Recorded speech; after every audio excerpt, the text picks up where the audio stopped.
Can't stop me now. Can't stop me now. My feet have come too far for you to tie 'em to the ground. Can't stop me now. Can't stop me now. Set my sights on where I'm going at. They turn it back around. Can't stop me. Well, good evening and welcome to Psychic Coffee Shop. I'm Aeson Knight, and with me tonight is Seana Zelazo with her new book, The Way of Seana. Yep, The Way of Seana. Yep. Okay, let's just make the dyslexic go crazy today, shall we? Oh, it's perfect. It's such a fun. She'll accept anything because she's super open. Right. Well, she's one of the older Sumerian goddesses, and those are hot buzzwords right now. So, how did you start working with her? I have always been. First of all, I have long been connected to the end of life and to death. Like as a young kid, really interested in near-death experiences and death, and so she is really a goddess of the death mysteries. And when I went in, I did my undergraduate degree in thanatology, which is the study of death and dying. And then I went into social work and did hospice social work. So I've really been in connection with end of life and really intrigued by death as a process of evolution. And so when I stumbled upon her in my research into the divine feminine, it just really just felt as though she was reaching for me and saying, we know each other. It really feels like a past life devotion. Okay. That's very interesting and very complex at the same time. A lot of times when I'm working, I'm a child of the Morgon personally, and I've worked with Inanna a little. I'm more Hecate style, and if we're going to work at that level of generation, but the Sumerian gods don't get a lot of press anymore. You're so right. That's kind of interesting. So how was you when you were trying to do the clinical side of this? Because you're dual trained, you're an actual psychotherapist, and you're a psychic channel, so you're dual trained here. So how did the clinical side of you take this? So in terms of looking at analogous circumstances that we're dealing with in this current era, in our contemporary lives, the clinical lens really supported the understanding of her myths from today's perspective, and how it can be applied,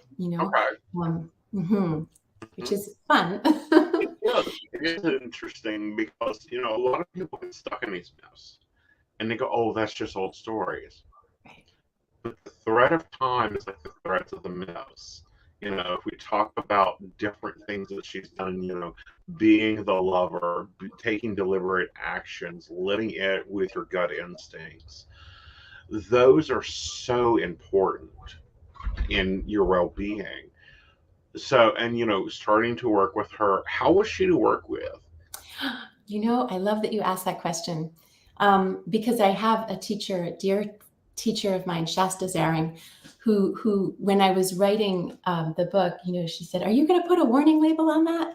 And I just love that because it just highlights the potency of Inanna. And but when I began working with her, it felt like there's definitely an intensity to it, but an intensity in such a positive way. It's really like, come on, you're ready to let go of what's no longer serving you. And it's just this energy. You also simultaneously feel her support.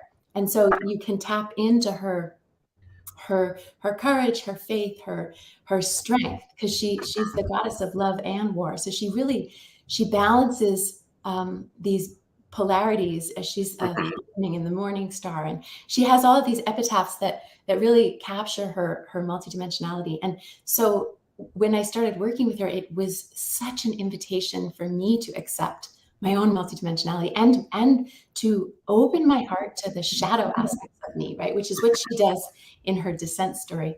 Right. So which she is the Powerful. original descent goddess. That's right. You Right. know, that mythos has been applied to so many. And I'm like, Hecate was already down in Golden Keys. She's like, I know this pathway. Let me show you the shortcuts. You know, but they apply it to a lot of different goddesses that just. And in fit training, there's a degree level called the second degree, and it talks about the descent of the goddess. And we're kind of getting into that era right now with in the U.S. of going into the fall, which you see that as the goddess beginning her descent from Samhain to from Mabon to Samhain. If you want to go Greek theology, it's Persephone returning to hell, and it's a lot of tagging that in there. So, how do you honor that each year?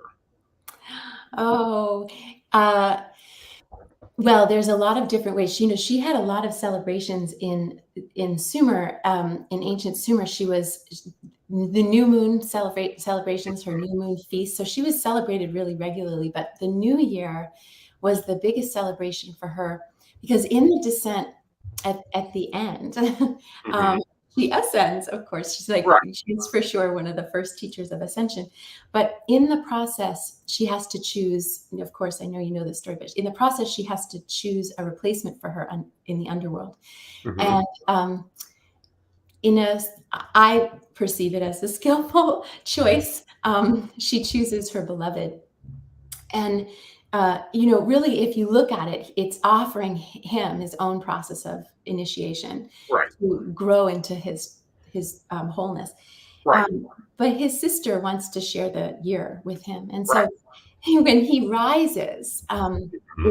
is the time where there's a huge celebration for her in this union, this Hyros Gamos, sort Right. of sacred union together. So, Mm-hmm. so the way that traditionally it was celebrated, but for me personally, I like to celebrate it in the new moons. I like to celebrate her as often as possible. I bring her into Right. the full moon And ceremony. that happens when you are, a patron or you are a devotee. There's many words to say that you actually work within that energy and you work with that energy. How was it when you were working hospice and being a channel at the same time? Did you get confused sometimes on your guest list? That's a great question. No, I always invite her energy in Mhm. to support. She is such a powerful teacher of self-love. And as you know, in the work that you do, Mhm. so often that is what folks are seeking, this capacity to heal so that they can embrace themselves unconditionally. And so having her in the space with me is helpful in the Right. shaman work. It is. It's very helpful having her in space and having her with you. Absolutely. How did you get started with this? With the book. Your ascension story. Oh, sorry, I just blanked out. The volume Uh, blanked out. how's your ascension story? Oh, well, the process, my own, Hmm. how I got into connecting to her. Yes. Yeah. So my process with her really was a felt sense of remembering my own past life connection, really feeling like that there's like an agreement to bring forward her message so that she could show up as an ascension teacher today. And, Hmm. there's just such a powerful process unfolding right now on the earth plane. And that wisdom and the understanding of how to raise our vibration to be able to move through our ascension process, to support the ascension process of the earth is so valuable. And it really feels like she intended to be present for this. And there are so many people around the world that are really remembering her. And so I feel like perhaps it is those that have been in connection with her in the past. Very possibly. I mean, we know looking through the research we have done and been able to do with past life theory, and yes, I'm going to say theory because we have to.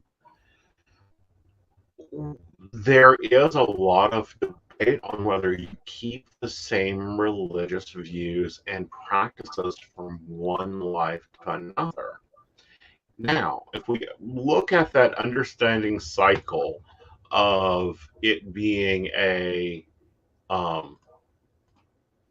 situation that is that you keep that thread, that cell memory from one to another. It could highly explain a lot of what we're seeing now in the religious practice, a lot of what we're feeling now, a lot of what we're going through and questioning as we make this shift over from masculine energy and masculine driven energy into a more feminine energy. And that's causing a shakeup with a lot of things. Absolutely. Very big push socially to break the patriarchy. We're seeing a matriarchal ideas being re-explored. We're seeing more homes headed by women. Breadwinners are the women. So, what's your thoughts with all this stuff being thrown at us, as we're going through this, like this switching over and having to work out this thought pattern idea? And some of the, what I want to call 3-year-old tantrums going on. Absolutely. You know that from a psychotherapeutic perspective, when we're shifting out of old patterns, it's very common for that pattern. Let's think about it like a habit, to really dig its heels in, because it knows it's about to be dismantled. So it gets super loud. If you were thinking of quitting, I don't know, what, coffee or something, your desire for it would increase to the point where, it's just overwhelming, just because it knows, you're quitting. So it looks actually to me as something that's positive. It confirms that this shift towards balance, because the divine feminine, really isn't about it's not a dominating energy, right? Which is so beautiful. It's really about being in alignment with the divine masculine. And so the return to balance, just, it feels like, oh, bring it on. Yeah, and turning to a better situational setup with it. Absolutely. Which allows us a better comfortability. But I think that we're seeing this more and more pop up. We're seeing it more and more with authors popping up and writing about this information, getting this information out there. But we're seeing it in real time. Yeah. Example, we're just lost a very strong feminine leader, the Queen. Germany for many years has been ran by feminine energy, or done very well. If we look how Ireland is doing, Australia did. There was a lot of, their prime minister was female. New Zealand doing the same thing. So I don't get why people throw a fit about it. Do you think people are throwing a fit about it? Oh, I sit here and see it all the time. Right. I mean, if we look at social media alone, the crap that gets thrown out there, we would not have seen 20 years ago. We would have thought, a female vice president, one, I think 20 years ago was overdue. And two, some of the stuff, we see coming out on Twitter is ridiculous. And it's like, really, what is, really going on here? How is things really going on? Okay. Absolutely. So what's your feedback? Well, I agree. I think that there's this I think what's occurring is there's an adjustment happening, where people are having to embrace this shift in paradigm that's unfolding.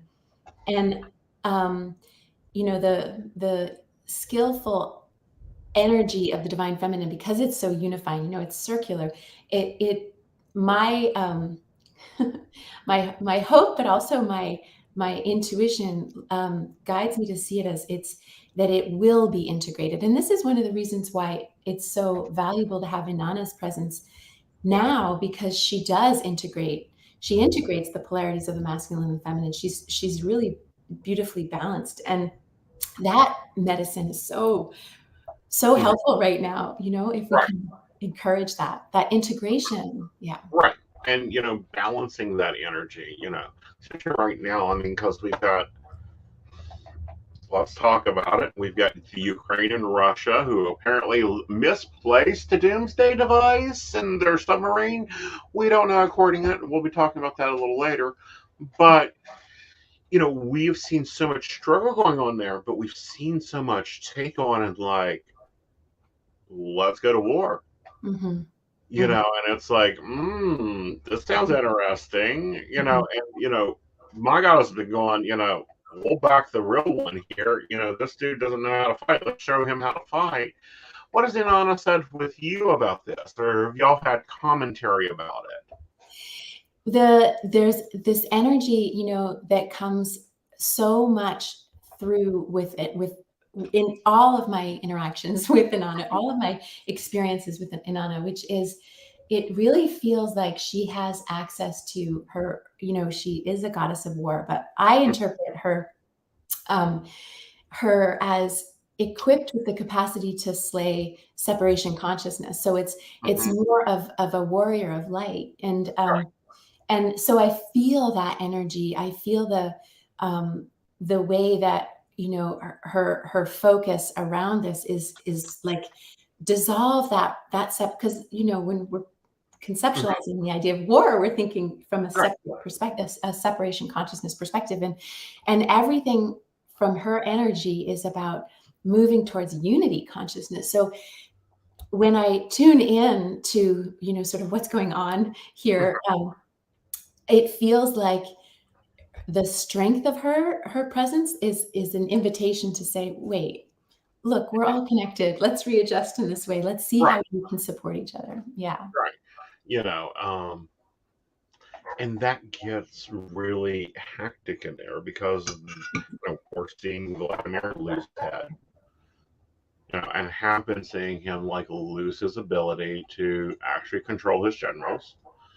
But we're also seeing a hero that nobody thought was anything. Popping up and actually like making us look at our leaders and go, "Can we trade? Like, we'll give you 50 of them for one." It's such an amazing time here, really, on the earth, because there is such a feeling of change afoot, and that energy, I'm sure from the lens that you're looking at it from, as in the work that you do, it's Mhm. so exciting because people are in. There's an inspired energy of like, Right. okay, well, things are changing.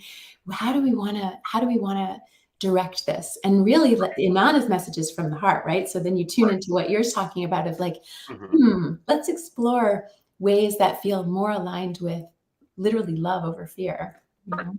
And home and family and foundation and all Absolutely. those things that start leading up. I very much reflected the history and looking and go, okay, when did we see this? Oh, we saw this about 100 years ago. Oh, we're doing the 109-year cycle. Got it. That type of thing. Yes, Yes. absolutely. How's your readings? Because you do readings, you do soul readings. How Yeah. are they different? hmm How are we different? Well, I'm sorry, there seems to be just a delay in the, Right. And there may be. so how are we different? Well, um, the process that I use, I tune into the Akashic records of the individual, and access their guides. And there's really, I mean, it's very similar. The process that I use, I don't use tarot, but that it's a gateway, right? So it is accessing Right. such a similar way.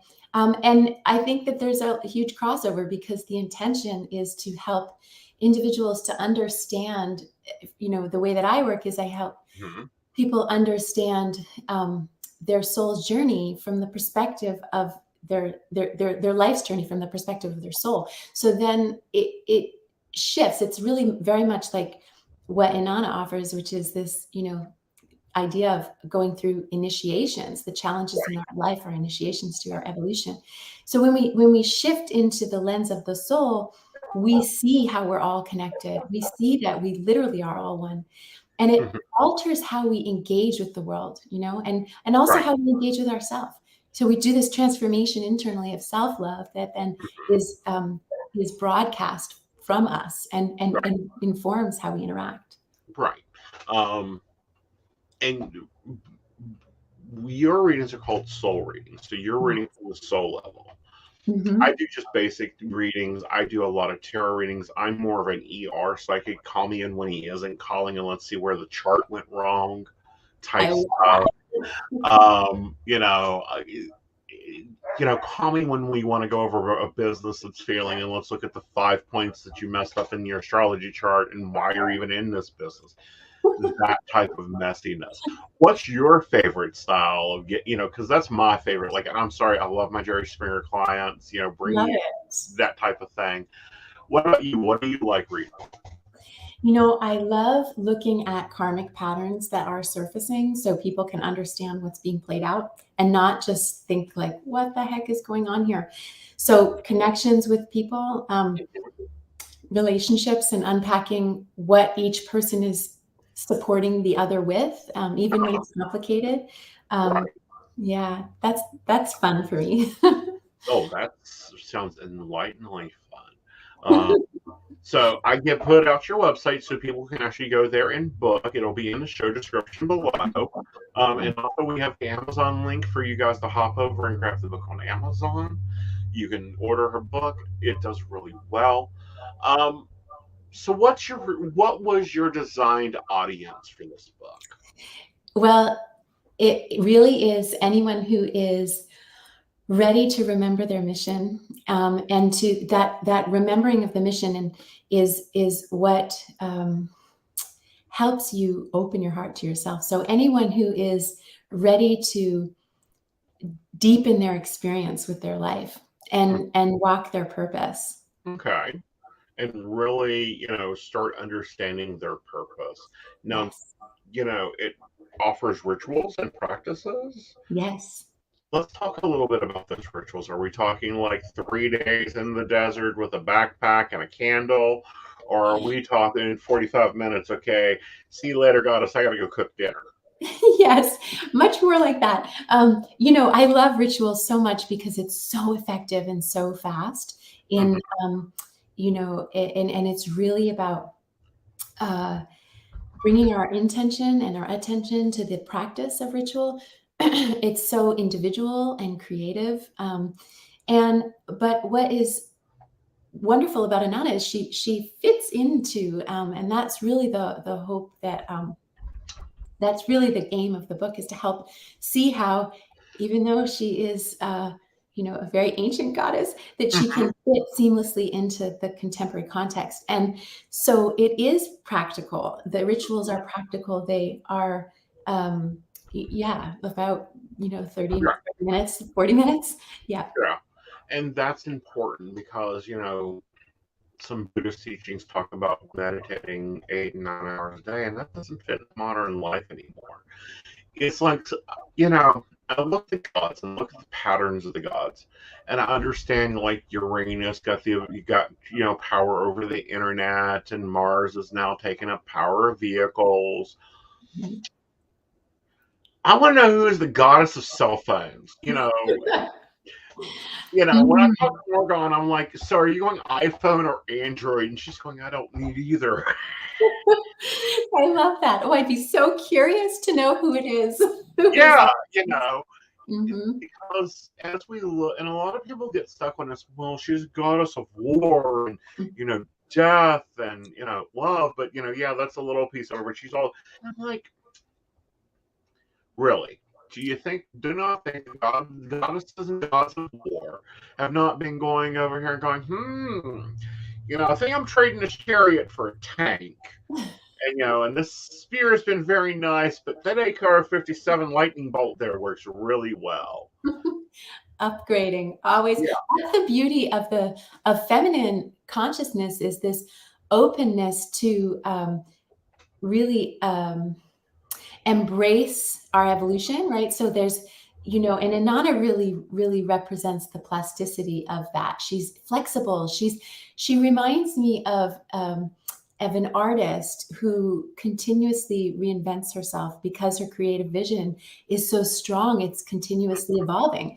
And there's an acceptance of like, well, I was doing this before, but now I'm doing this. And it's such a wonderful teaching for us in human form to allow ourselves to evolve into who we are, and not be held fixed to where we were before, and also open our heart to where we were before, so that we can go forward without being tethered to the past, Right. And not being stuck within that layer of, well, this is how it has to be. I am the leader of the household, or I am this, or I am that. I mean, after 4,000 years, I'm sure Anana's been like, yeah, I used to do that. I'm not in the mood for that. Yeah, they used to burn animals for me. Now they just leave me text messages. That's It's right. so much more efficient. They can just leave me a text message and I can be done with it. I love that so much. I love that. That's exactly right. Yo. Mm-hmm. Yes. Yeah. And, Phoenix brings up a reminder the Bluetooth symbols is a binary. It is a binary for communication and protection. So cool. And when we come back from break, we're going to take a break in a second. I want to talk about Sumerian text and if you've explored some of that, okay? Yes, absolutely. So let's go ahead and take our half-hour break, and we'll come back and talk about some Sumerian text. Awesome. Hi, I'm Dottie the Psychic, and I'm sure you're wondering why I'm not wearing any makeup. Well, one reason is to irritate my social media manager, Aeson Knight. Hi, Aeson. The other reason is because I like to get to the naked truth about what it means to be a neurodivergent LGBT person with psychic abilities. I've got vlogs, blogs, and podcasts and videos all related to trying to live my best life and helping witches and bitches do the same thing. So, you can check all that out and get a reading from Dottie the Psychic at DOTTIEthepsychic.com. Safe travel and much profit to you. Do you have a cute pet? We know you do. Each week, Tracy Van chooses from submitted photos a featured reader for her Facebook page and provides a tarot reading.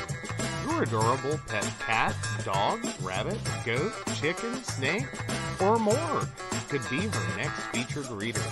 Visit tracybann.com, TracyBann.com, and click Featured Reader to submit. We look forward to seeing your pet next.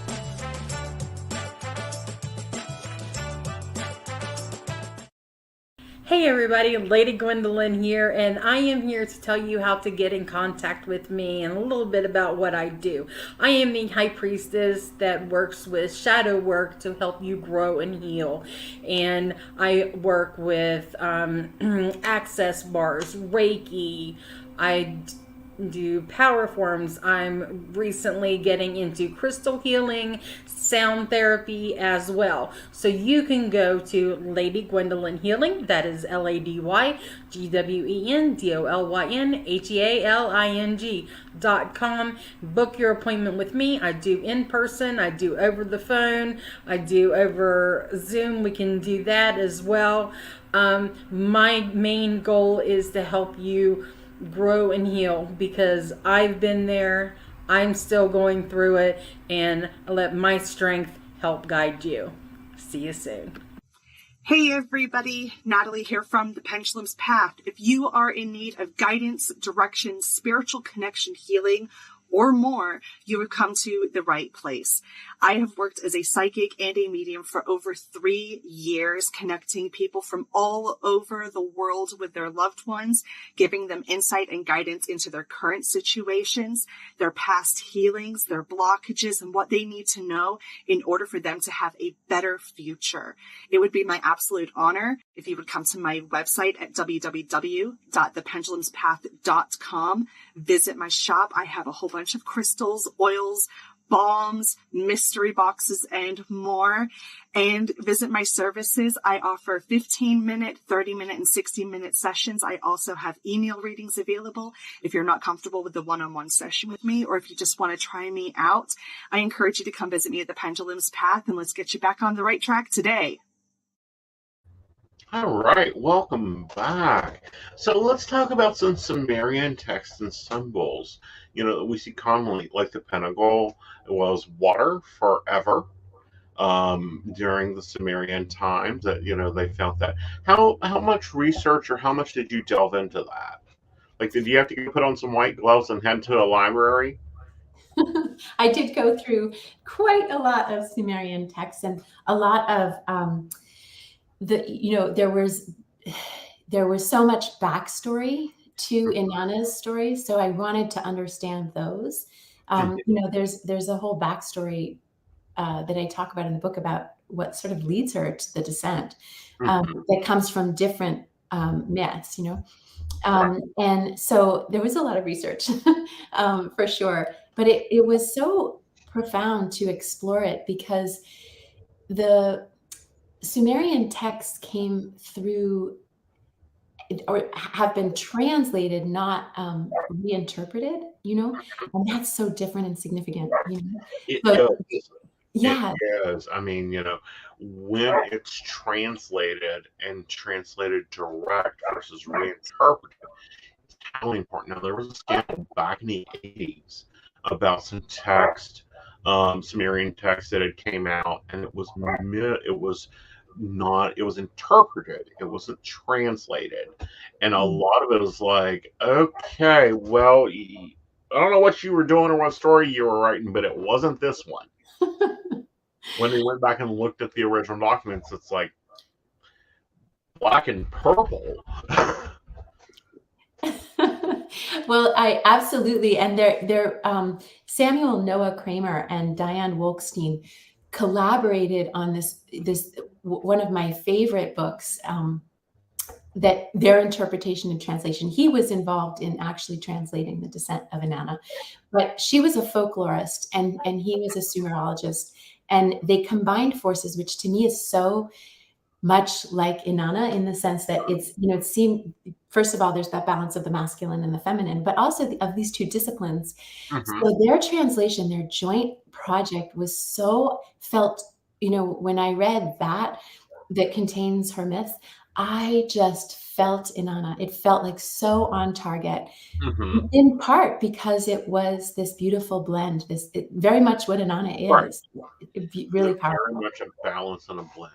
And the descent in itself is 7 different gates. One of my sayings, and I'm sure those that have been around me when I've gotten upset, is goddess of the 7 gates. That's who I'm referring to as Inanna. You want to take a look at the gates, and because a lot of people do not understand or have heard of these gates. The first gate is always the gate, the call to spirit, gate 1. What's that chapter about in your book? So and it's different, right? So the way that I set the gates up, that is my first gate, and I titled the chapters the gates, but that is really about her accessing faith in herself. It works with the crown chakra. I relate all of the gates to the various chakras that do not they are not followed sequentially. They are they are really, like, from an individual's perspective, when we engage with the healing ourselves, it's wherever our wounding is most prominent. So we go into the, sort of like where the scar tissue is thickest, if we will. So it's individual. But in this book, the call to spirit is her really acknowledgement of, like, it's time for me to begin my initiatory process. Something's calling me. My soul is wanting to evolve, and she has to have faith in herself, because in the descent, she's venturing to the great below where no one is allowed to return from, and there's something that she has access to. She has this faith that, like, she's going to come back. So this is the development and faith, I'm sure you see this in your work, that it's such an important key in our evolution, you know, Right. this faith in ourselves to be able to walk this initiatory process and make it through and evolve and ascend, you know. Well, yeah, but having faith in yourself is so important. One of the biggest problems, especially here lately, is self-worth. And that comes from having faith to do what you need to do. And then the second gate is in your book is the healing ancestral relationships. Yeah. And This in one that, gets me a little bit, so go for it. yeah. So in that particular gate, we work with the throat chakra, and it has to do with, you know, in this story, the idea of claiming, you know, what is your true voice. So you assess from your lineage what it is you wish to perpetuate and bring forward, Mm-hmm. and what is not your voice, and whether you need to let it go. But it is a development of your own you know, your own truth, and being able to articulate your own truth. But in the book, we go through a particular myth, where it's called Inanna and the God of Wisdom, where she is she knows, and she sort of sets this up to be gifted the May is what it's called. It's spelled Me, but the May, from her grandfather Enki, which are the sacred cultures of the land, the spiritual powers of the land. But Inanna goes right to her people with them. She shares them right away. So, but that's part of her makeup, is that she sees herself as a leader, as someone who's here to uplift humanity. So that is authentic for her to be able to provide that. So I like this particular story so much, this myth so much, because it really reminds us of the power and the gifts available to us as well from our lineage. What are the strengths that can support us going forward? Right, and then moving on to moving beyond addiction. Now, this one seems weird for a goddess. If you started thinking about addictions of the gods, I don't really, that's not the first one that pops into my head that we need to be sending off to rehab. Absolutely. So this one relates to this gate relates to the solar plexus, and it's about the myth, the hulupu tree, which is a tree that Inanna is planning to use the wood from this tree to build her throne and her bed, so her queendom and her womanhood and her sexuality, you know, but when the tree is ready, is the right size, she goes to it and she finds that there are these three beings that are inhabiting the tree, and they will not leave. And it takes this process of her working through the release of these beings in order for her to actualize her bed and her throne. Right. So she's moving through this the fears that are in the tree. These are attachments that she releases, and that's really correlated with our from a clinical perspective with addiction, in the sense, and addiction is addiction, right? It doesn't matter what the type, right? But it's there's something there that is at the root of it, right? And so we have to work through that, whether whatever is the wounding that's at the root of that addiction. So it's really, and I'm glad you bring up that point, that addiction is really medication to a wounding, right? Versus addiction is addiction. No, it isn't. There's any form of addiction, I don't care what it is, sex, drugs, rock and roll, caffeine, whatever, there is a cell memory linked to that. Now, and there's a difference between operational addiction and true addiction. And those are, they get blurred now in headlines so much. But I think this is going to be a very good chapter to look at that, especially with that mythos that they're playing with it, and really delving into it. Now, you connected that with the solar plexus, which is known as the spiritual connection. In the education theory, your solar plexus is where all your spiritual information comes from, i.e. your gut feelings. So that's very cool. Gate 4 is achieving positive body image and self-esteem. those are so important.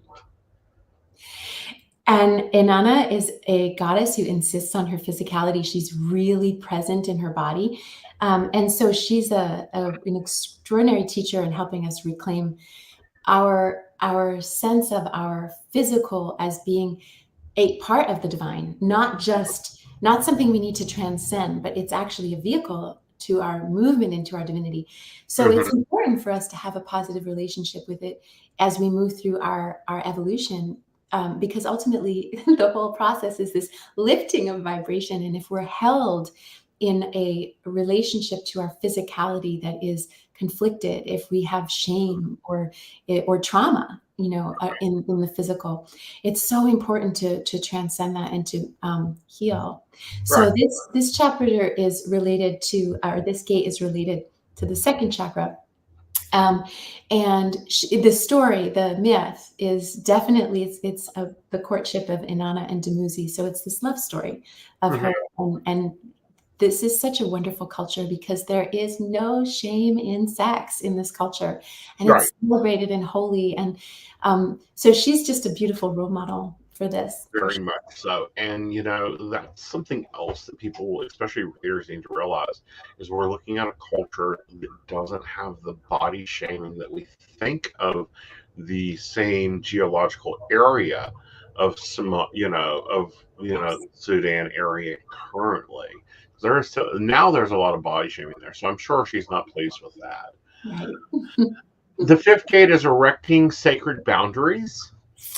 Yes, so important. And in our work, right, as intuitives, it's so important. It's important as we return to our mission on the earth plane that we feel safe doing so. Right. And that's where the sacred boundaries are so important.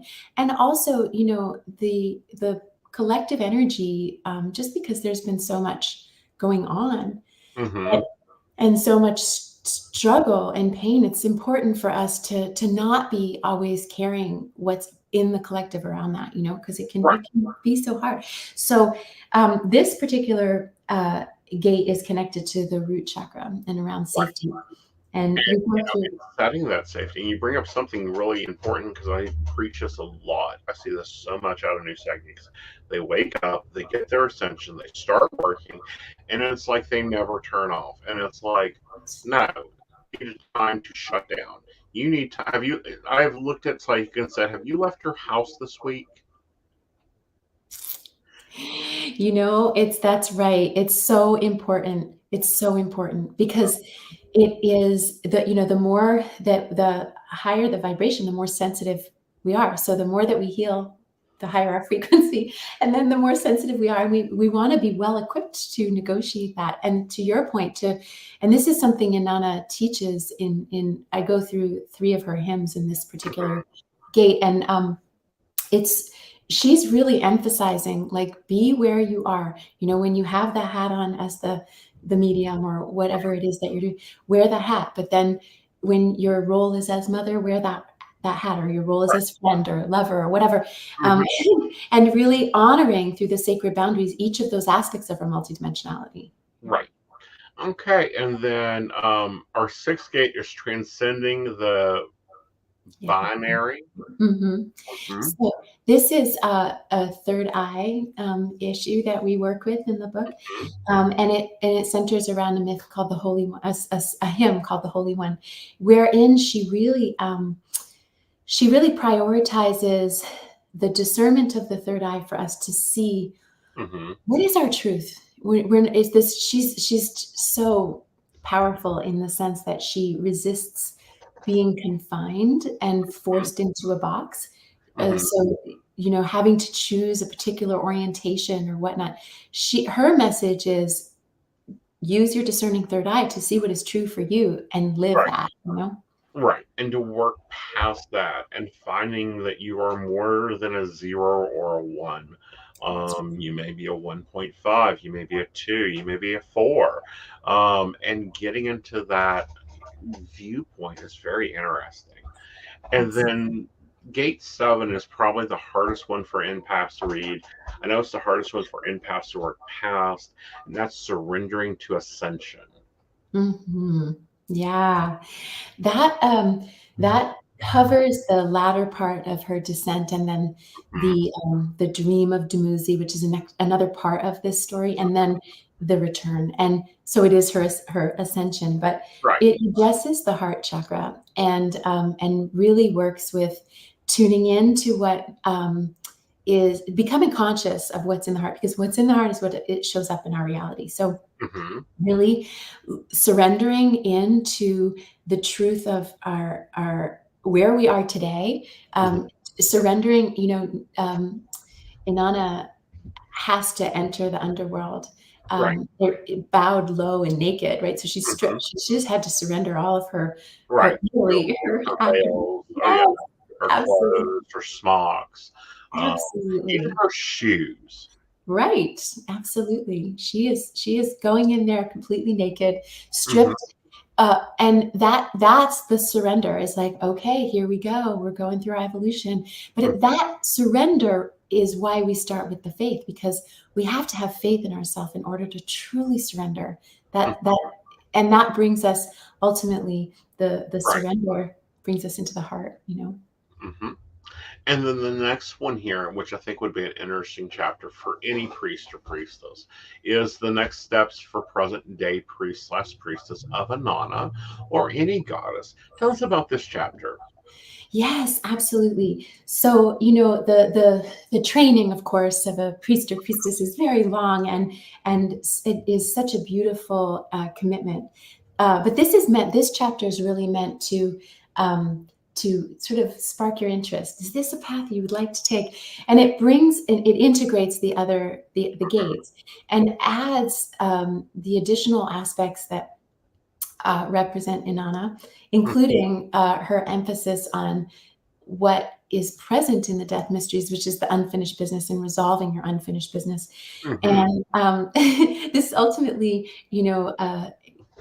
accessing grace. And this chapter really helps us to really pull the gates that we've just gone through to integrate them all, and then explore how this shifts our perception of our world and how we want to live our life. Right. It like the idea of conceptualizing it from the lens of a priestess priest or priest makes us. It invites in this desire to take action to support the collective, the earth, humanity, and to engage with the higher realms on a regular basis, to feel the magic that is present Right. all the time. And to feel the manifestation and to feel, and to question, I don't know. I tell my priestesses all the time, focus on your community, focus on your home, because, priests and priestesses get, especially new ones, they want to go out, they want to, take on the world peace, and everyone should be singing Kumbaya. And it's like, can you get the hungry fed in your neighborhood? Can you get a potluck organized? Okay, great. Start with that. Start with those little seeds.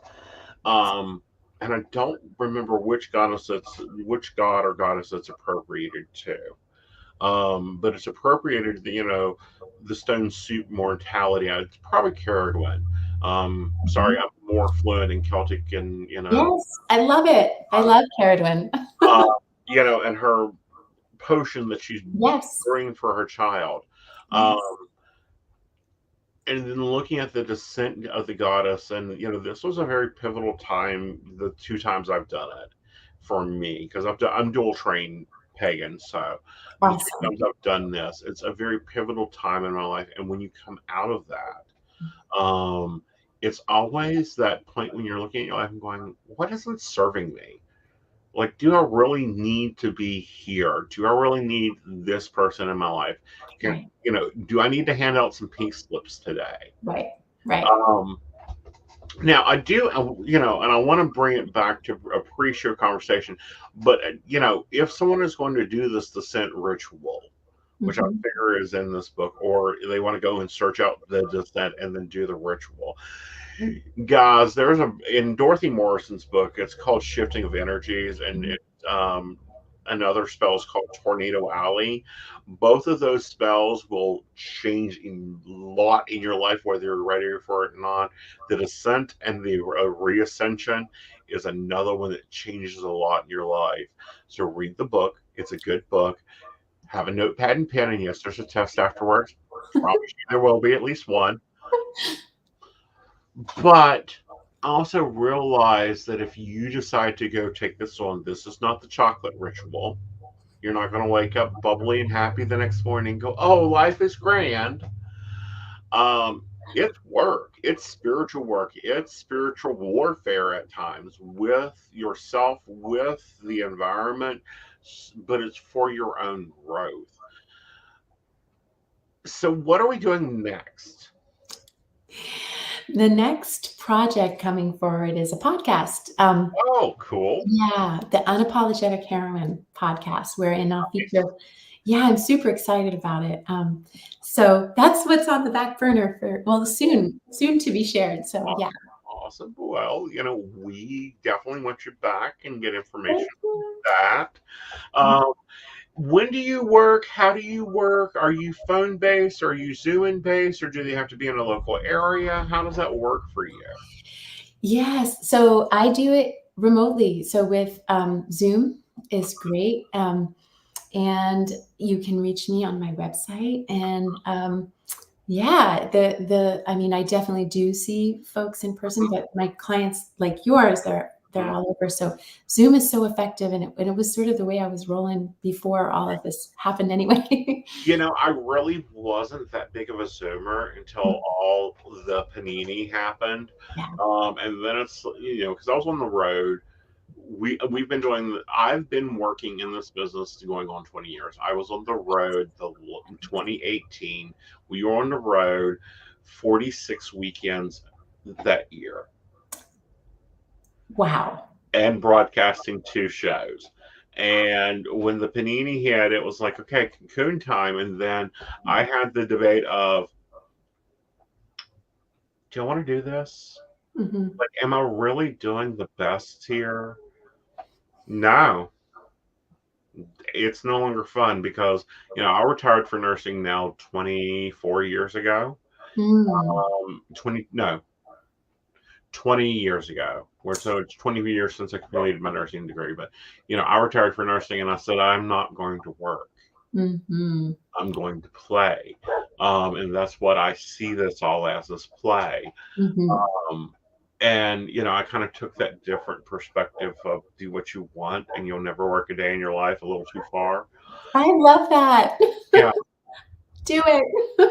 And we're doing great. I mean, we have podcasts, we have magazines, we've got Patreons.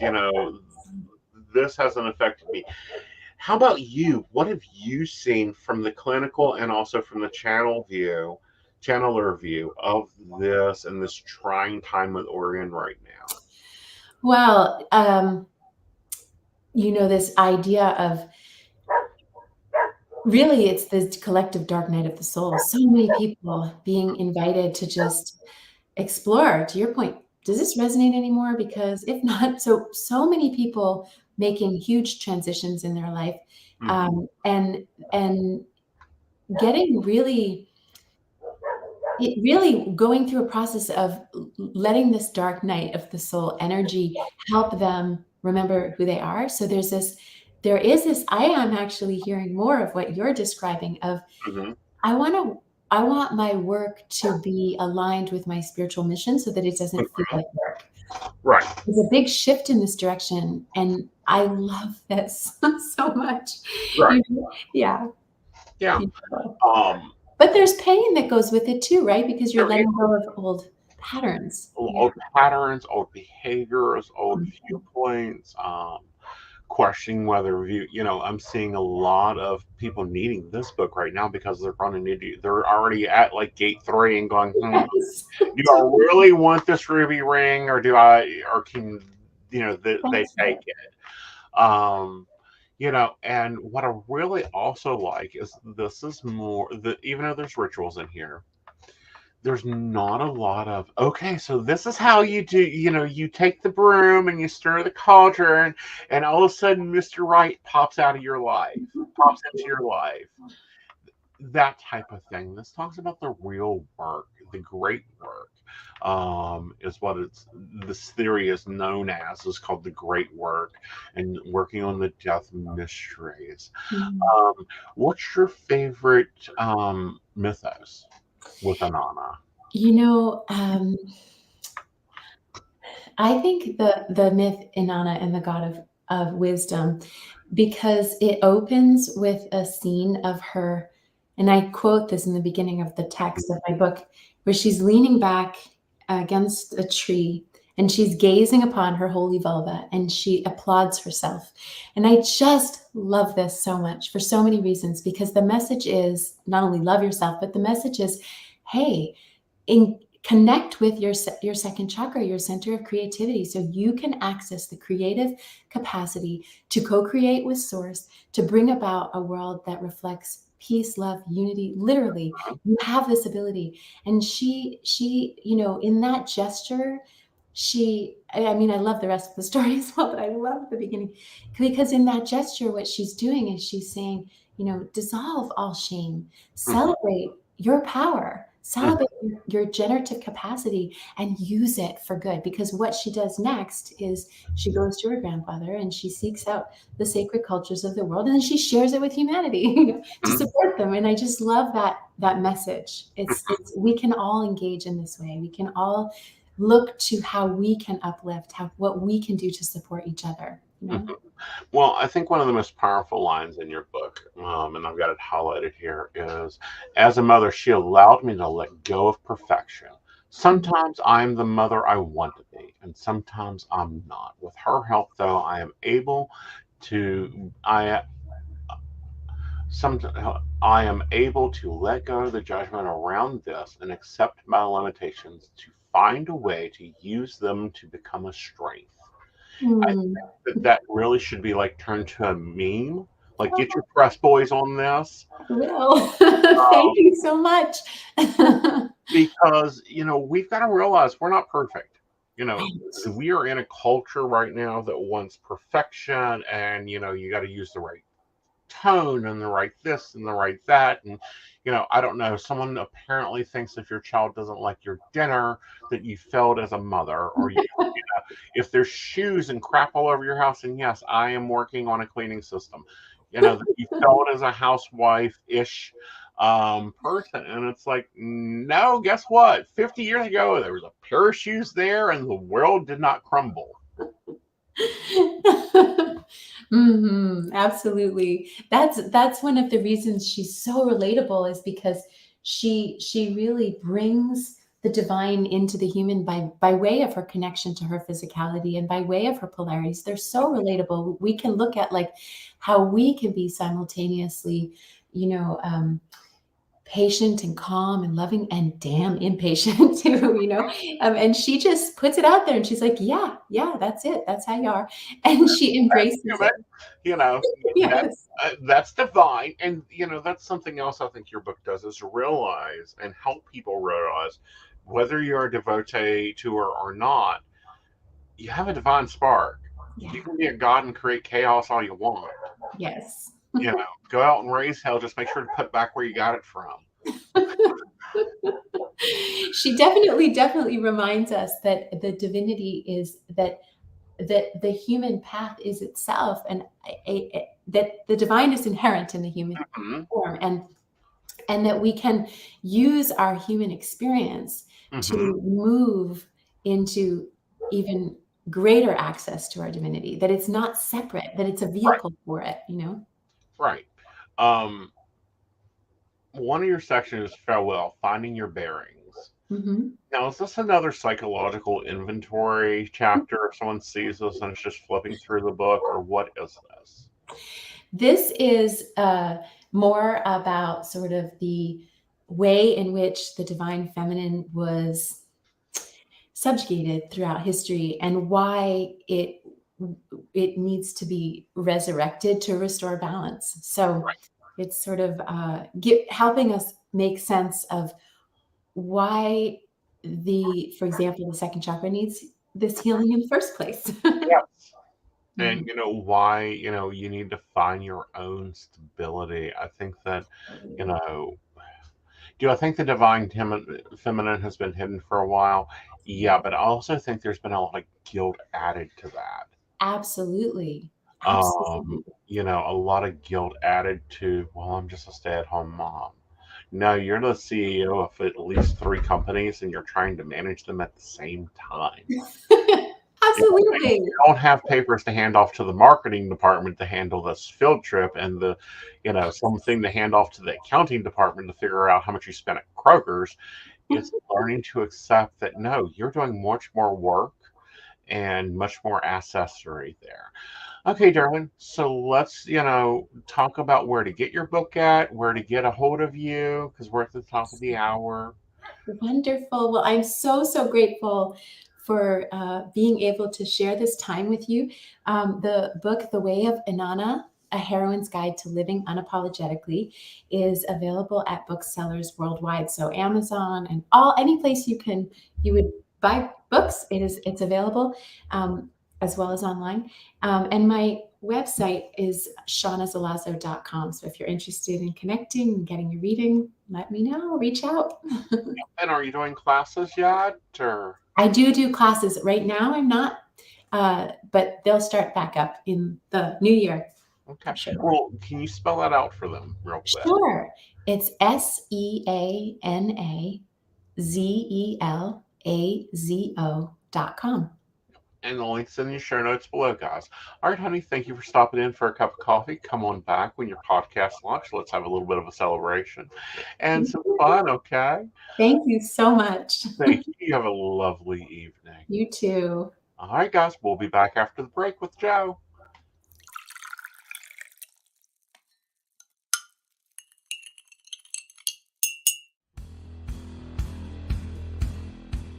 Welcome back, Goblins! My name is Jason, and I am the host of the Esoteric Book Club, a podcast that examines titles on the magical, paranormal, the mysterious, and the strange.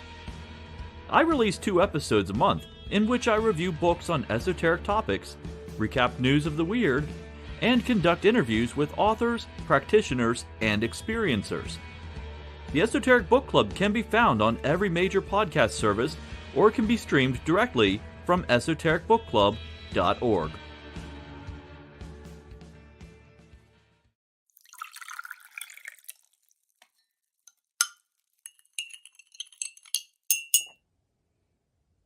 Hi, I'm Tracy Van. I provide a blended reading consisting of mediumship, psychic, and tarot cards. A reading from me can cover any guidance you need from relationships with your partner or your family, spiritual, financial, any questions you may need clarity on. If you would like to book an appointment with me, check out my website, tracyvann.com. That's TracyVann.com. I have bookings from 15 to 60 minutes you may choose from. That helps if you just have a quick question, need an answer, or if you're looking for a reading in more depth, I'm here to provide the guidance and clarity for you. Let's just figure it out. Bye.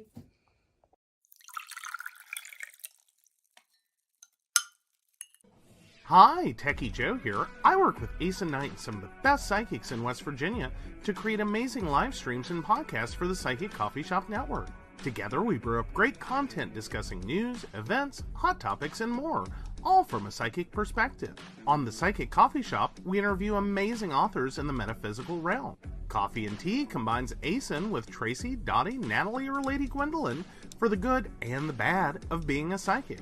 Shameless Self-Promotion with Dottie the Psychic talks to leading and emerging YouTubers and business owners in our community. Mountain Bears brings you the latest in LGBT news and politics.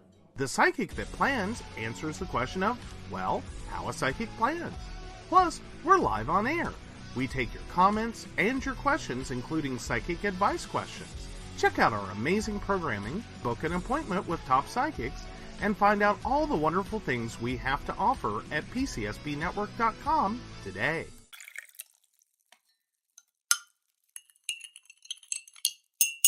Hi, I'm Aeson Knight. I provide tarot readings covering everything from love and relationships to your life questions and your most spiritual answers. And also, I provide a lot of guidance in finances and divorces and all those relationship problems. So, if you'd like to get a reading from me privately, not on air, you can feel free to do so by visiting aesonknight.com and booking your appointment. I also provide on-demand services, so if your life is a little chaotic, you can go ahead and click that call now button there on my site. Great for a quick answer question. All right, guys, back to the show. Enjoy.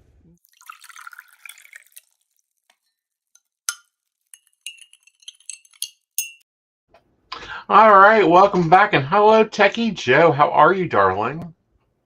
I'm doing pretty well. Well, that's not entirely true, but I'm here.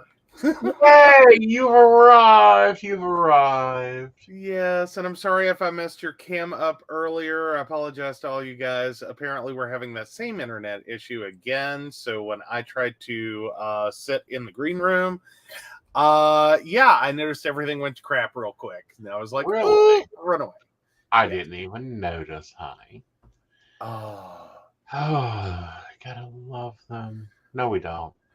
no, we got to kill them. That's what we got to do. Hey, Brenda. Hey, Phoenix. Hi, Oh, Phoenix. my goodness. All right. So I kind of alluded to this, but it's being reported that Russia has apparently lost a tank. Well, not a tank, a whole submarine. Oh, a whole submarine. Yeah. How does one lose a submarine? Did grandmas get some snorkeling gear and just go beat it out of them? I'm not sure, but it's a good possibility. I mean, like I'm just sitting here like someone need to make some bathtub gin, needed a bigger bathtub. What bad submarine jokes? I've got them all day. All right. I will send you the report Oh, fun. so that we can cover this. Brenda's betting on farmers. I'm betting on grandmas because I'm quite sure they have ideas for this. Oh, alrighty. Farmers would not know what to do with a submarine. Oh, there it is. So, yeah, Russian nuclear submarine with doomsday weapon has just disappeared. Russia's nuclear submarine has disappeared with its doomsday weapon, capable of reportedly creating a 1,600-foot radioactive tsunami. Wow. So, yeah, North Korea reportedly fired a missile over Japan a few hours ago, and now Russia's flagship nuclear-powered submarine with its doomsday weapon have gone missing. An entire submarine in 2022 is missing. NATO has reportedly warned members that the nuclear-powered submarine isn't in its White Sea base, where it has been sitting active since July. Officials are now warning, fear-mongering, blame-shifting, that Russia will use its Belgorod nuclear-powered submarine in its doomsday weapon, Poseidon. Mm-hmm. Oh, Poseidon is the next generation of weapon systems that the Doomsday carrying a nuclear bomb, with Italian media reporting over a 16,000-foot radioactive tsunami would result in Doomsday weapon being used. The drone would drop the bomb in a depth of 1 kilometer near a coastal city where anyway, huge wave smashes, hits crows, plutonium, the environment, and killing Silk untold. smash, go boom. Yeah. U.S. Smash, officers are always ready with a quote at this time, with static intelligence experts. Oh, yeah, the author of Putin's playbook, it seems. Robert Conver said that Russia would only use this weapon as a last resort in the event of Russia and the United States in a direct canonic war, and Russia is long. So, what would this weapon do? What weapon would much more advanced U.S. military have in its arsenal? The Rod of God, Machron 2.0, anti-Machron bomb? because we all know the U.S. isn't sitting around scared of Russia without their own doomsday weapon. Comfort added that the doomsday weapon on board the nuclear submarine most likely won't be operational until 2027. Well, that's if they find their sub. Yeah, that's if they can find the sub. Okay. Have you tried Subway? Have you gone to Subway yet? No. No. I find it interesting they haven't been able to find their sub. I also find it interesting that sadly a lot of Russian shit is blowing up. Like, I don't know, the fuel lines going from Russia to the Europe have been sabotaged. We've had warships sunk. Their flagship ship is sitting on the bottom of the Black Ocean. He's having to buy stuff from North Korea because A, it's the only one that'll sell him anything, and B, he's out of money, so he has to pay black market prices. I know, right? I don't know. I just kind of see Russia like going to like I don't know. I feel like Russia is at flea market level for armament. You're going to start seeing Vladimir Putin showing up at a gun show looking for weapons soon, okay? My question is, however, is his generals just said, you know what? Why don't we take this and hide this over here? You know, the boss is a little crazy. Let's take, because we've heard stories, you know, that the football that Trump carried was not really the football. That it was more so the soccer ball. The football was more sitting at the Capitol. We are hearing different communications that, you know, a lot of things are not aligning really good. For Russia, we also have, you know, the Ukraine requesting a very quick entry into the United Nations, which is going to, in you know, Article 5 is going to come into a conference there, and we may be a little busy reminding Russia just why they're Russia at the same time. I know. I like come on, Russia. Like this is just sad. Yeah. Well, like this is I mean, I'm not really encouraging Russia to get better at war. Well, can't like, I don't think with the war, because this is like a few things that have gone missing over the years. I mean, when Soviet Union fell apart. Mm-hmm. Yeah. It's yeah. Like Like, I'm sorry, was Gorbachev like the like brains of the whole operation? They've just kept him around this long until Putin was like, no, I don't need him. I know everything now. I know it all. I'm good. Mm-hmm. I'm good. Then Gorbachev dies and they go into a war, and it's like, dear God, he's lost everything. Well, I think that I think that it's like trying to play war games with toys. And you let a 3-year-old play with your game. Well, but then again, the movie. Yeah. I mean, but yeah, no, it's been right. It's been an experience. I mean, I don't want to say I feel bad for Russia, but I kind of feel bad for Russia. Like, this is an embarrassment. Like, it's just this continuous, never-ending embarrassment right now. Mm-hmm. And it's like, I don't want them to be good at it. Right. Like, I'm kind of glad to find out, no, they really suck at this now. Yeah. Like, they really had it going back, 50s through the 80s. Right. And then it's like they show up now, because I remember even growing up. Mm-hmm. Like, even in the 90s, we were still scared to death of Russia. And like, oh, God. Like, please don't take them off. Please don't take them off. Like, no. We played the stalemate game. Please don't do this. We don't want to do this. And then, I don't know, somehow we got, past 2015, and it's like, no, blow up the world. I don't care. Yeah. I think that I think that, here's the problem, and I really debate this, but I wonder what the United States has that nobody else knows about. Because if we look back, we see Kennedy going, yeah, let's negotiate peace. You take those fucking missiles back where you put them, Russia. Then somewhere around Carter, there was this talk of peace, and of course, Ronald Reagan went real big into the peace mission, and we go all the way through even Bush. Mr. War-torn Bushes, either one of them loved war because it made the money on the gas.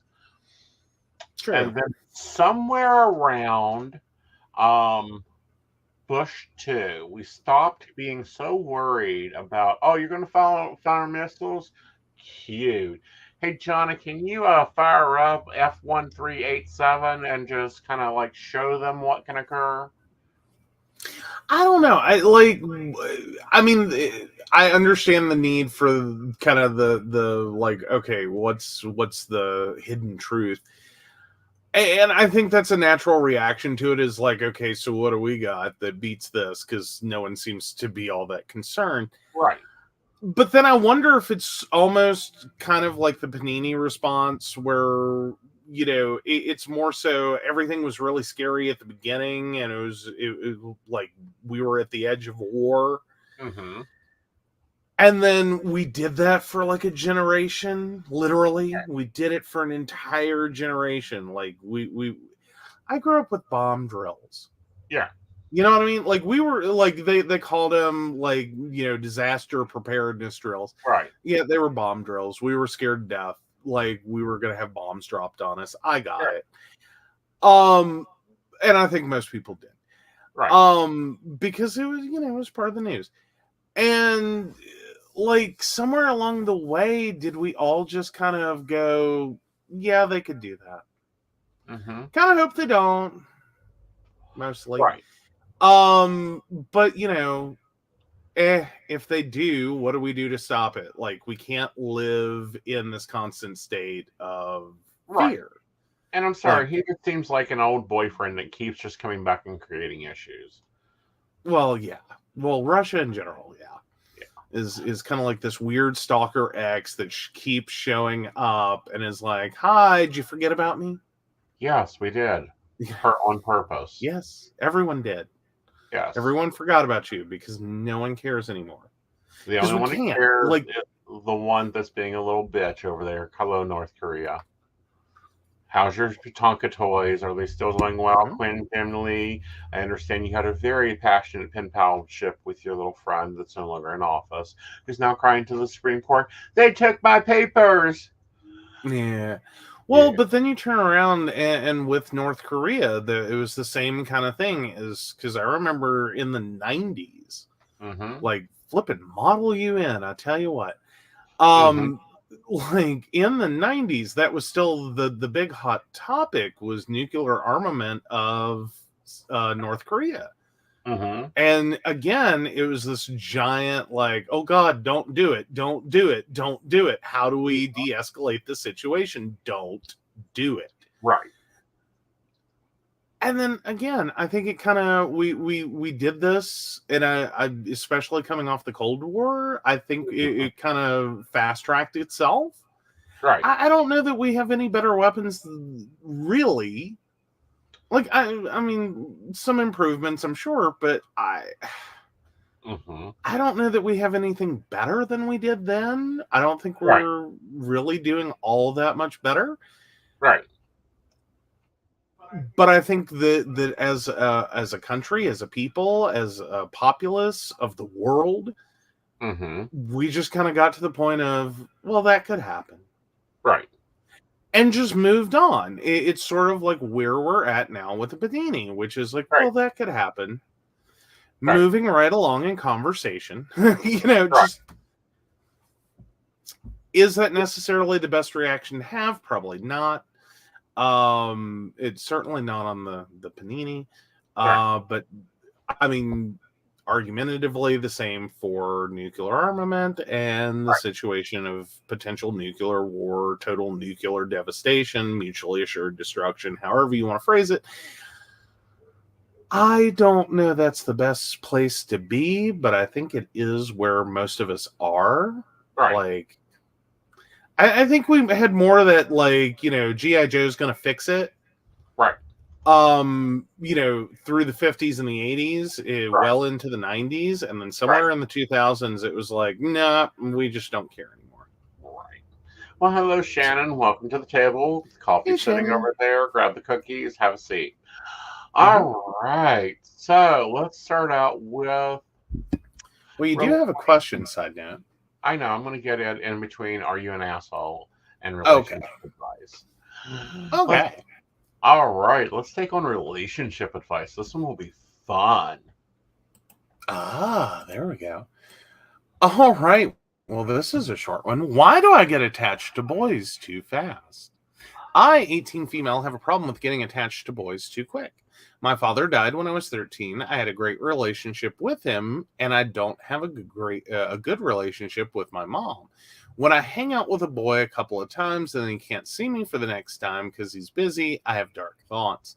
I think they don't like me anymore. Can someone explain this problem? Because I really can't understand it. It's real easy. You really should not be trying anything new. Yes, you do need therapy. You have daddy issues, but you have what is called new relationship hormone addiction. Is that it? Yeah. Like, I don't know that it's like traditional daddy issues. No. Like, because typically when you say daddy issues, people think of the, like, trying to get daddy's attention, so you'll do anything to get that. I don't think that's where it is. I think it's, she's looking for a man to save her. Right. So she has damsel in distress syndrome out the ass, is what this sounds like. Right. And because she's in distress. Right. And she's looking, I think, for a man to fix it. Like, I think that's who her father was. And then she went through a long period without that. And mom was not, doing double duty. She was doing her best as a single mom. And not even trying to fill the daddy role. So yeah, I think that's where she's at, is that she's just kind of still dealing with the abandonment, having some problems there. Yes. So my advice is, 1, get into therapy. 2, find a life without a man. And 4, make everything about you and your life. And a man is a nice perk. Not required, but get to that point before you go getting another man. If you want that much attention, get you a dog, or get 2. So while one's sleeping, another one can play with you. And Shannon, the answer is Brenda. Brenda told us you were eating Oreos. Yes. All right, so let's take my question before we ask the world if you're an asshole. Hey, I'm not the asshole. All right. So Phoenix 10678, is there a message I need to hear? Well, let's see what the grand old terror has to say. All right. So first card up is the King of Swords. You need to be making some decisions. Are you liking it right now? Because then you got to go back and make things a little bit simpler with the Six of Cups, keeping it comfortable. And then you have the Ace of Pentacles, meaning you have a new financial opportunity coming your way. You just don't see it yet. So rock along there, but don't be a tyrant. Always remember the principle of KISS. Keep it simple, silly. All right, so what do you bring us from Are You the Asshole's Vault? All right. Am I the asshole for not paying for my niece's college tuition? I, 45 male, am a father of 3, 25 male, 21 male, and 18 female. But I also take care of my niece, 17 female, after her father passed away. My wife, 45 female, and I always treated her like family, and we give her things equally to the others so that she doesn't feel left out. Honestly, really care about her, but financially, I can't support her all my life. When my eldest moved away, I had more money to spare, so I was able to get her more things. My daughter is now going away to college, so my niece was excited and came to my wife and I about colleges she liked. I told her it was great she was thinking in college, and I said it would be good for her to apply for scholarships now, so it'd be easier later. She laughed and asked why when her tuition would be paid for. I told her that no, I wouldn't. I only had money to pay for my kids, but I would help her out with basic necessities. She was silent after that and went to her room. Apparently, she spoke to my father because he called me in a rage and said I was being cruel to her, especially since my brother was always close to me when he was alive. I told him I just didn't have the type of money saved, and he said if I cared for her, I would have started saving as soon as I took her in. My brother died very young, so he didn't have much saved, and my niece's mother's side isn't offering anything. I admit I could have told her earlier that I wouldn't pay for her tuition, but I didn't. Am I the asshole? Now, there's a little bit of an add-on here that I think is worth noting. Okay. All right, so, all right, let's get there. Okay, so the dad, the brother, father, died when she was 11, so 6 years ago. Her mother was originally from the Netherlands and returned to her country, but didn't want to pull the child out of school and away from everything she knew and take her back to the Netherlands. But that's where the mom's from. That's where the mom is.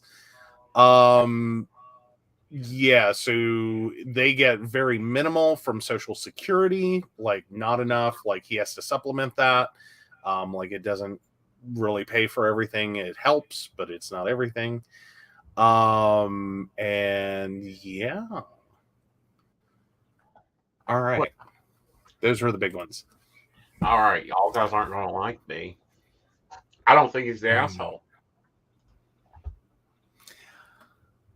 I don't think he is either. I think this is one of those unfortunate situations that he may have responded like a dick, but I think it was like, and it was definitely a conversation that maybe needed to occur sooner and not with like the slap in the face it became. Because she had this idea and it was like reality check. Well, not only a reality check, but here's the thing, and people do not like my opinion. I don't think parents should be paying for colleges. I don't. I don't know. I think there's the gold standard idea that parents pay for college or could pay for college, help out with college. I mean, and I don't think every parent ends up paying entirely for college. Like my dad didn't. Right. But there was some supplementing there. But yeah, and I'm not trying to knock that. Without it, I wouldn't have finished college.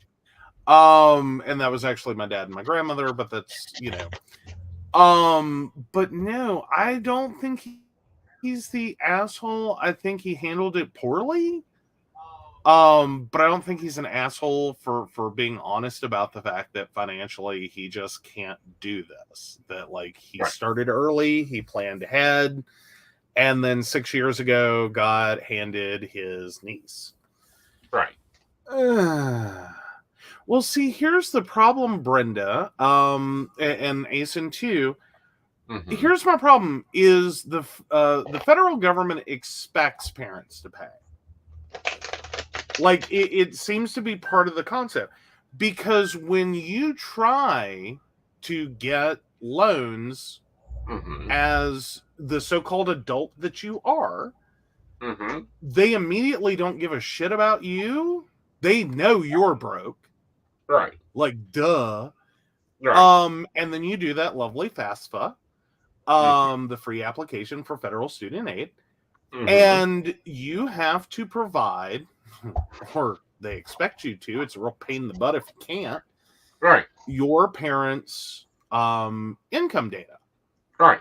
So that they can determine how much you, as the student, are eligible for in any kind of federal aid.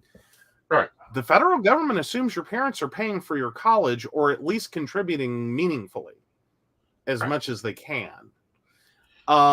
Because they already know you, the student, are broke. Right. Well, on average, she's going to get $600 a month until she's 26 years old. 1. 2. I don't know when we got into this world that parents pay for college and everything's just paid for up until you're 24, 28, or 29. And parents have to save and work their 2 and 3 jobs. We've covered this topic before. No. You want college, work for it. You want college, bust your ass to get that. You want to work extra, great. Does everybody need to go to college? No.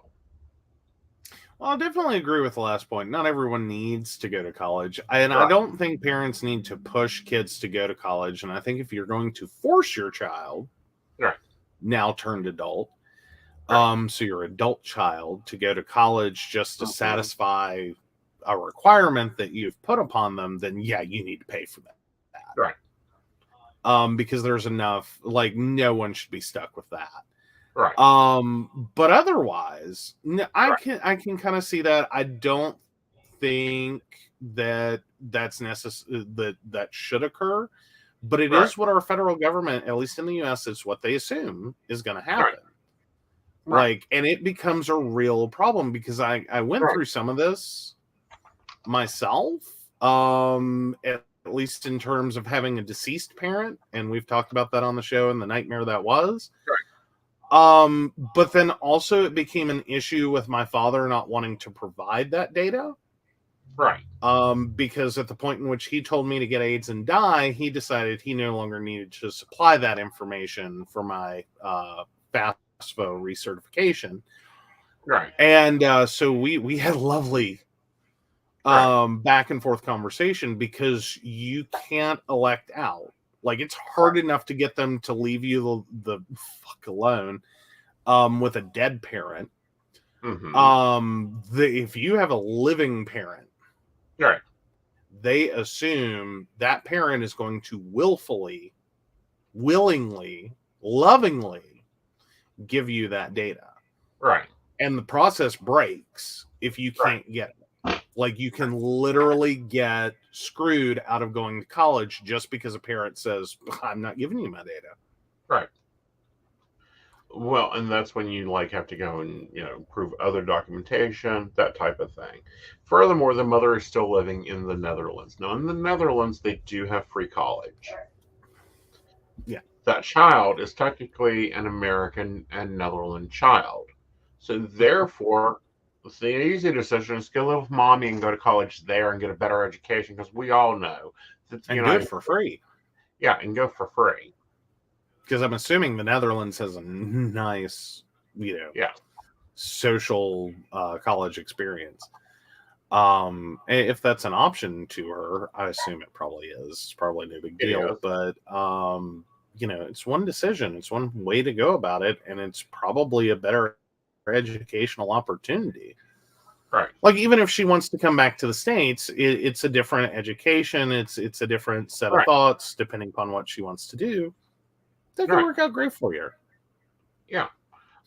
University fees in the Netherlands is free, secondary to it, and that is everything. Plus, you get I'm going to say it's around $600 to $800 for you to live on while you're there. As a student, the government gives you a stipend each month. They have better tuition only programs than we have here. So that would have been the intelligent decision for this child to make. But going, I want to go to study at Green Bay, well, that's cute.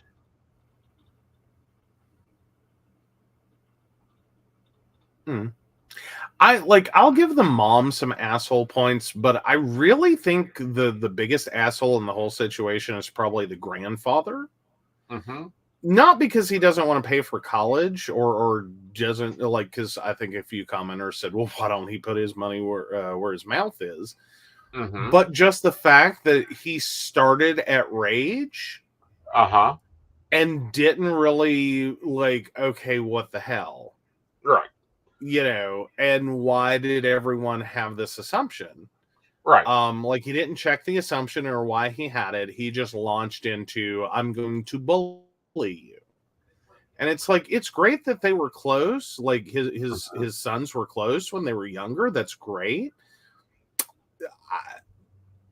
but there's a limit here. Like, Right. you know what I mean? Like, there's just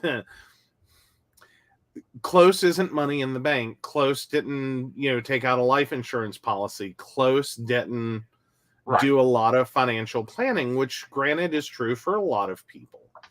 Right. But then there becomes a point that, as a 45-year-old father of 3, Mm-hmm. plus a, benefactor of a niece, Right. at what point does it end? Right. Like, and like, this has been a pretty decent sacrifice up to this point. Right. Is what it sounds like. So, yeah. Yeah. I'm not calling OP the asshole. I'm surprised because I started reading that one when I was picking it up for the show, and I'm like, oh, he's so the asshole. He's the asshole. He's the assholiest asshole. Right. And then it's like, no, I kind of see his point, and I see where this is going, and I see the problems here. Right. Is like, yeah, okay. Because, I mean, like, my very first reaction to the title was like, why the fuck are you paying for your niece's college education? Then it's like, oh, you took her in. And it's like, and he was supposed to save up for her along with these other 3 children at the same time. Why paying for another? And catch up 11 years. Yes. And catch up 11 years. Yes. Like, 0 college savings. Boom, here's your 11-year-old. Mm-hmm. Okay, now you have to like backfill 11 years worth of college education pre-planned savings, and then you've got to do that within like 7 years. Right. And my question is this: at 17, why was she not at a job? Why was she not hitting the newspaper route at 14? Why was she not? Obviously, mommy's dearest isn't doing the best here. So now, I've got a lot of questions about mom. Yeah. Like, mom doesn't seem at all involved. Right. And I'm like, I don't know. Is this just one of those situations where, like, you have a crappy brother who, hooked up with some crappy woman and they were just crappy parents, and then one of them died and the other one shot back across, the ocean? The pond. And it's like, see ya. Right. And then, my question also is, was there death benefits? What was the use of those death benefits? Is there a tuition savings in those death benefits? Where's the rest of this? Yeah, and the answer is probably not. Mm-hmm. All right. So moving right along, we do have one more question. We do. Let's go ahead and take that question. All right. So Natalie, 42184, says, give me whatever. I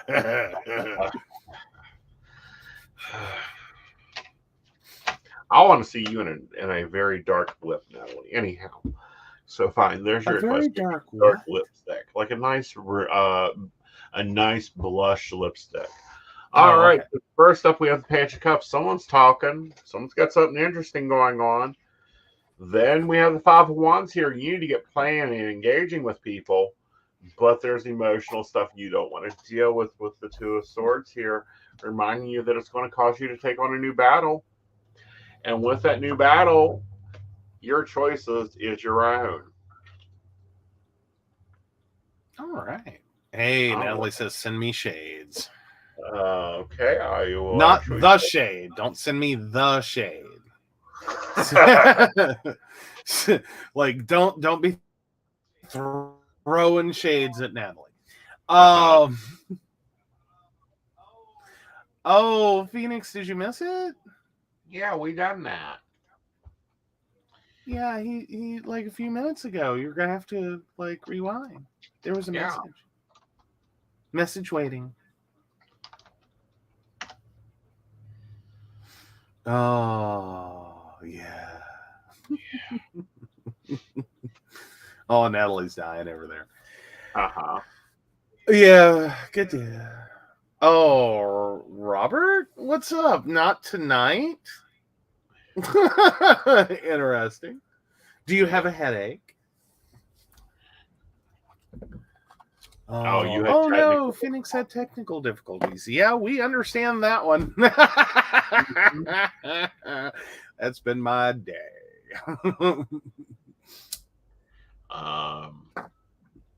Wifey, Jeffree Star cosmetic color. There you go. Wifey is the shade? Yes. Wifey? I will share it. Oh, God. Oh, at least it's not like peony pink. Right. That was my grandmother. Like, it's weird the things when you take care of someone for 7 years that you learn about them. But my grandmother's lipstick shade was peony pink.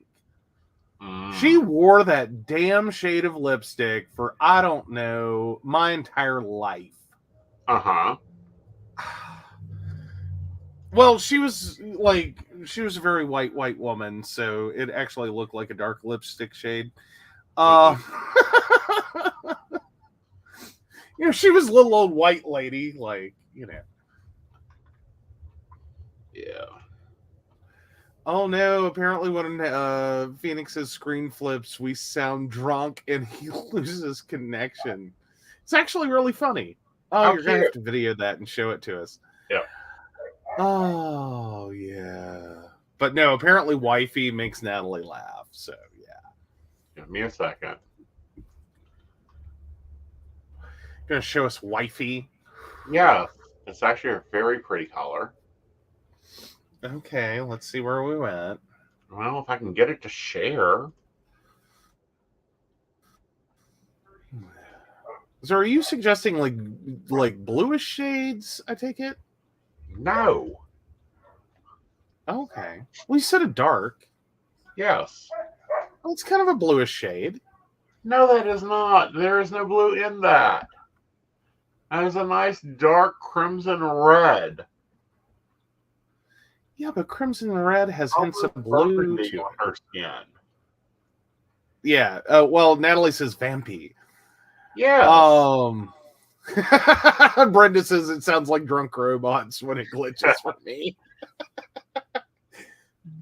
Oh, yes. Welcome to the Psychic Coffee Shop, not to be confused with Drunken Divination. That's a totally different channel. Yeah. Oh, but yeah, no, I like the shade. I was just curious, what tone family you were going with. Yeah. I swear to God, that's a bluish because your alternative was orangish. No. Okay. No, when you say bluish, this is what I think you think of. What makes me think of. Mm-hmm. Like, where are we at on the scale? I didn't mean Smurf. Good God. I wasn't talking hypothermia blue. Yeah, so Brenda's like 50s pinup girl red. Mostly. Yeah, darker. Mostly. More like 70s pinup girl red. Mm-mm. No, 70s was not. No. Yes. No, 70s pinup girl was a pink. Yeah. Like 70s were all about the neutrals. It was either pink or brown. Mm-hmm. Like that like brownish tinge. Yeah. It is a pretty blue. Natalie has that color. You're still on the property blue, and I really like that one from Jeffree. He's not come out. I thought he had one called Show Me the Money. I'm looking for it. Oh, someone wants to know, oh Lord, why are we laughing at Jeffree Star? We're laughing at Jeffree Star because Aeson has taken it upon himself to tell Natalie what color lipstick Natalie should No, I said I'd like to see this color lipstick on her. And I'm sorry, Jeffree Star is who I had to when I look for colors because Jeffree Star's makeup has the right colors. Okay, this sounds complicated. His ex-boyfriend who dated Bobby Eitz is on a reality show I watch now. Hi, Facebook user. Is it Emily again? I'm guessing at this point. I don't know. Well, But no, yeah, we're not laughing at Jeffree Star. no, we're not laughing at Jeffree Star. We like Jeffree Star, and a lot of Which people we're forced to don't. say because we don't have the YouTube clout to take his ass on. I don't care. The only thing I want to take on is I want the fucking PR packs, Jeffrey. Deliver them. The address is down there. Hey, Ashley. Yeah. No, because like Jeffree Star could cremate us and turn us into a very limited edition like eyeshadow. He can cremate us as long as he gives me the cremated palette. Okay, that's my point. Fair enough. Fair enough. And he owes a nude palette out here lately. But anyhow, Okay. no, we were discussing makeup, and when we discuss makeup, we go to Jeffrey. Granted, I don't have the budget for Jeffrey, but baby, if I did, we would.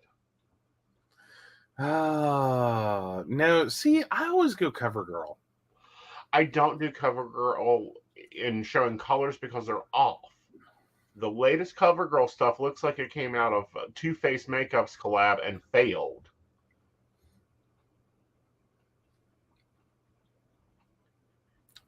Ashley says, and Wood, he ain't got no chill. Uh-huh. Again. Oh well. I look like forward to Jeffree being Star's compressed into a palette soon. Hi, Jeffrey. Yes. I like Jeffree Star makeup. I think he's hilarious. Ooh, Mac is Ashley's okay, living but it it's out. classic. Like, the stuff Mac has currently is nowhere near the quality Mac had.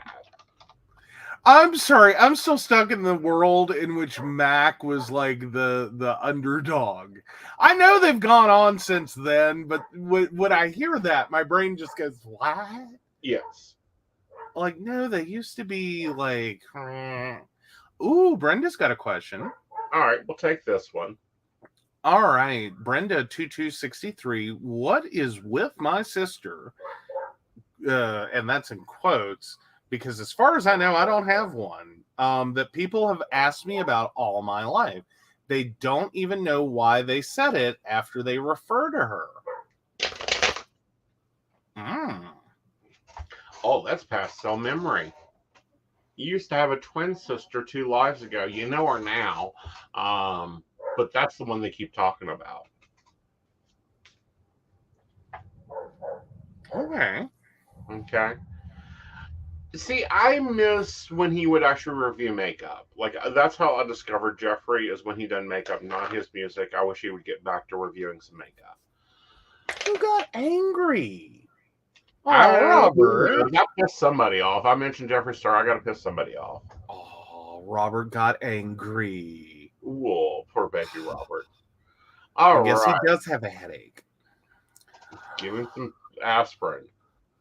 All right, so ready for Ashley? Yes. Okay, Ashley 82696. 1, what do tomorrow's events have for me? I'm expecting a very eventful day. 2, I'm thinking I'm laughing a business and need insight, and will it be a flop or a bop? Oh, you're launching a business. Okay, thank you. Like, I was like, what? See, dyslexia plays into the game sometimes. It helps. It helps. Yes. Well, you're going to have a path choice to make tomorrow. You got to decide what you want to do with it. Don't let your emotions hold you back, but also don't be the rescuer in this game. I don't think your business will be a flop, but I think you need to get in there and do some more damn research into it. Be digging it up a little bit deeper and making sure that you don't set boundaries you can't hold up to. All right. You'll be launching a business. Yes. Launch it. Yes. All right, guys. We have reached that precipice time. We've actually gone a little longer, but that's okay. It'll be good. It's all good. They say they want shorter shows, but then when we try to do shorter shows, they want longer shows. I don't know what to do with them. Shows that we provide. Exactly. Especially with this cable company that you get to go and aggravate with, because according to what I'm running, we're still good. I know, right? Yeah. But yeah. All right, guys, we will be back on Thursday with coffee and tea, not coffin and tea. New show idea, Coffins and Tea special for fucking October. That's where you were at. No, I'm not. I feel it. I love it. I do want to talk a moment about tomorrow night, though. You guys normally get a respite on Wednesday nights. You're not getting one this week. Lady Gwendolyn's coming in with her cauldron, and she's stirring up some mess at 8 o'clock. Be sure to tune in. Enjoy her cauldron readings. It'll be fun. She'll be on for at least 2 months on Wednesday nights at 8 p.m. And with that, we will be letting you guys go for a lovely evening. It was great talking tonight about Inanna and the book. Be sure to go grab that. The link's in the description, and it's up there. And also, let's see what else is going on. Mountain Bears is on tonight. Friday night, and then Psychic The Plans is on Friday night. Psychic The Plans is on Friday night? No, it's on Sunday night. I don't know. Guys, it has been a busy week, and my planner looks like it's bleeding ink again. Oh, but no. Hey, that's the fun part of this stuff. All right, guys, you have a magical evening, and we'll talk to you later. All right, and we do want to thank Beverly Walker, Mika G, Kathy, Mary Winfield, Brenda Bryan, Ashley Gish, Shannon C, Shannon D, Lady Gwendolyn, Charles Shaw, Dottie the Psychic, Tracy Van, Donna White, and the Laughing Tree Grove. If you'd like to learn more about us, the show, or how you too can become a barista and receive all the wonderful benefits that our Patreons receive, please visit us at pcsbnetwork.com. Yep. Good night, y'all. Good night.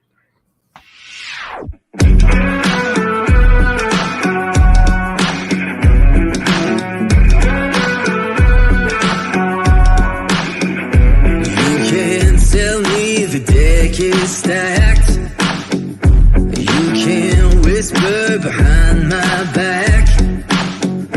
You can show me how the odds are up against me all day long. But I've been through the fire and come out alive, and there's no more fear in my eyes. Oh, now I'm rising, and you can't bring me down. You can't stop me now.